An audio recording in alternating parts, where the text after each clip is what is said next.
Hey guys, it's Super Review Games or Adam, and welcome back to another one of my Fortnite top 5 videos. But before we get into the video, I do want to quickly mention that I recently wrapped up my Christmas gift card giveaway. I'm still working on getting all of those out, but I do have one card left over, so I thought for this video, I'm going to play a little game with you guys. So the way this is going to work is incredibly simple. What I did is I took an Amazon gift card code, I split it in half, and I hid both parts somewhere throughout the video, and all you have to do is find both parts. Don't worry, they are not crazy hard to find. They're actually quite obvious, but you have to find both parts and put them together, and you can go ahead and redeem your code. It's first come, first serve, so start looking, keep an eye out while you're watching the video. And besides that, today's video, guys, is going to be the 5 things that good players do here in Fortnite Battle Royale. So the last Fortnite top 5 I did was the 5 things that bad players do, so I thought, why not do the 5 things that good players do here in Fortnite?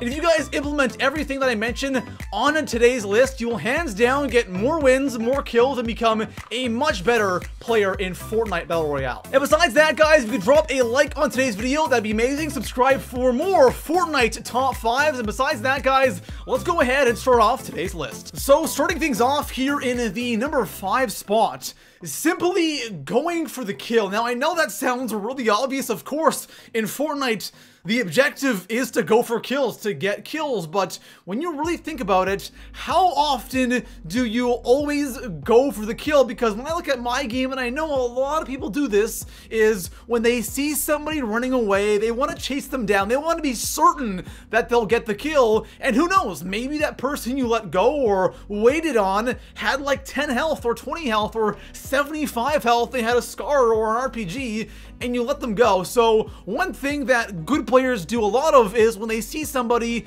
they shoot and try to get the kill. So this is something I've slowly but surely started implementing into my own game, and one thing that I have realized or noticed is sometimes when I see somebody running away, I just go ahead and shoot them. And sure, sometimes they have full shield and they turn on me and they kill me. That's unfortunate. That's actually a good thing though. I'm getting in more gunfights. It's going to make me a better player, but I'm surprised on how many times I just go to shoot somebody and I kill them within like 2 shots. And normally I wouldn't shoot because I'm like, okay, I don't want to give away my position and I want to make sure that I'm in the optimal spot, that I'm certain that I'll kill the opponent. And most of the time I will just lose track of them. And that's even worse because you're running around, you know somebody's nearby, but you lost track of them. So next time you see somebody running away or just running out in the open, you might as well try to kill them because you never know, they might have really low health, and that way you'll get more kills. And if they don't have low health, you can get into more gunfights, and that will definitely make you a better player. So coming in at the number 4 spot on my list, shooting people's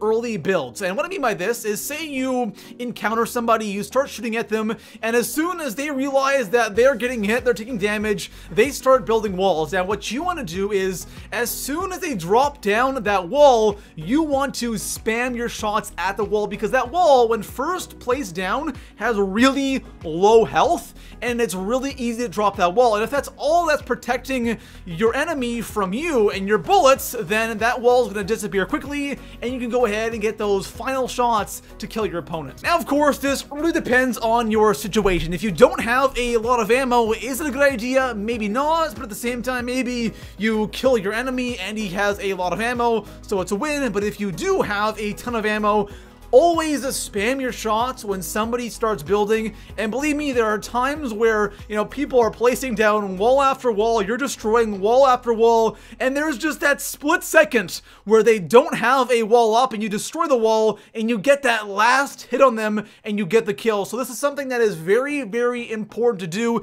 It might not work out every single time, and of course, it depends on how good your opponent is, but most of the time, when somebody first starts building, you continue to spam your shots, you'll definitely get a couple hits on them, and usually that will mean you get the kill. So coming in at the number 3 spot on my list, good players know how to land faster. Now, I'm not talking about the method of landing above the water. Don't get me wrong, it does work, but come on, landing on the edge of the map, it's not really the best thing to do. There isn't a lot of good loot spots, and the circle is usually far away from there. So landing in the middle of the map and being able to land faster than everybody else is really important, and I'm gonna share with you guys a really good method on how to do that. So for this method, it's really easy. What you want to do is when you find the spot you want to land at, you want to actually land just to the left or just to the right of the area you actually want to touch down at. And of course, it takes some time, some experimenting to kind of figure out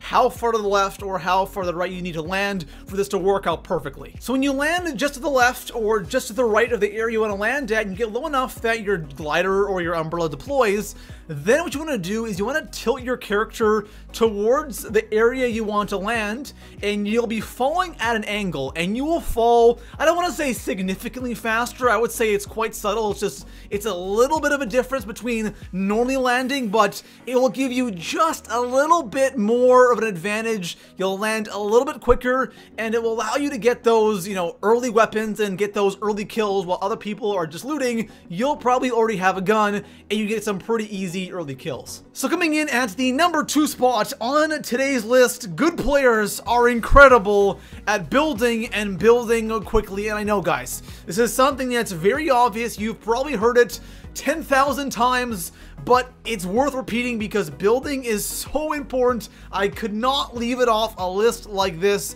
And good players who can build quickly are definitely going to survive longer, and they are going to get out of situations where they should have died. This is something that is so important, and it's said a lot in the community, but it's weird because a lot of people don't really build that much in Fortnite. Now, of course, again, forts is one thing, end game forts, that's another thing, but I'm talking about, building when you get shot at. And I play on console, a little bit on PC as well. I notice on PC, people are a lot better at building. On console, not so much. You don't see a ton of people. The majority of the players on console aren't great at building, and it's just something that just isn't even easy to pull off with the controller, so that's kind of why. But if you can get better at building, you're going to get out of a lot of situations. You're going to win a lot more games because you're going to instantly have that advantage when you build. When someone's shooting at you, you know where they are. You build a wall or a couple walls and a staircase, you instantly have the advantage over the person who's shooting at you. So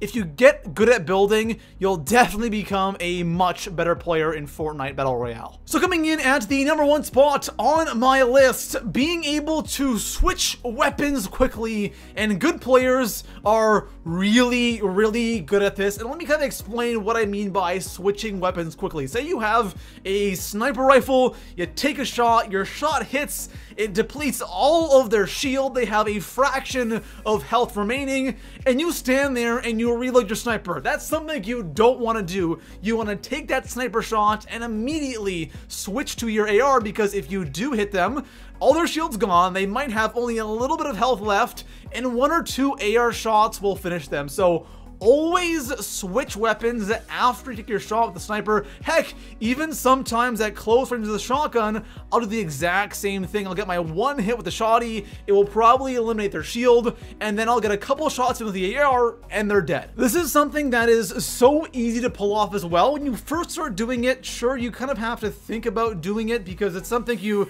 might not be used to doing, but after a period of time, it becomes a habit.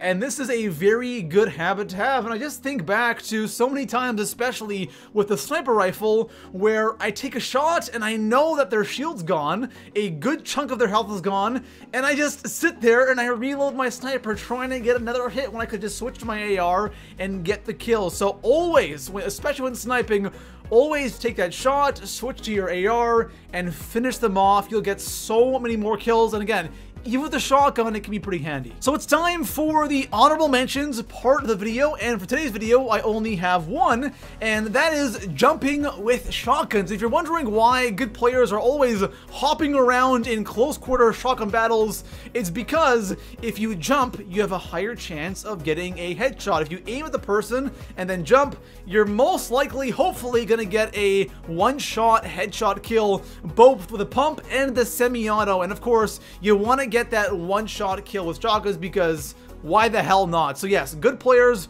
are always jumping with shotguns, and so should you. So there you have it, guys. Those are 5 things that good players do here in Fortnite Battle Royale, and try to take as many of the things I talked about on today's list and implement them into your own game. And I'm doing the exact same thing. I've already noticed a significant difference, and if there's one thing that really jumps out at me that I talked about in today's video, it's just shooting at people. And it's when I normally would not shoot, now I'm shooting instead, and I'm getting way more kills because half the time when there's people running in the open and I decide, oh, I don't want to shoot, they have low health, and I always just get the kill, and it's so satisfying. But of course, sometimes you'll shoot at somebody, they have full health, and they might turn on you and kill you, but again, at the end of the day, it will make you a better player. But besides that, guys, if you enjoyed the video, drop a like, subscribe for more Fortnite top 5s, and I'll see you guys in the next one. Peace out.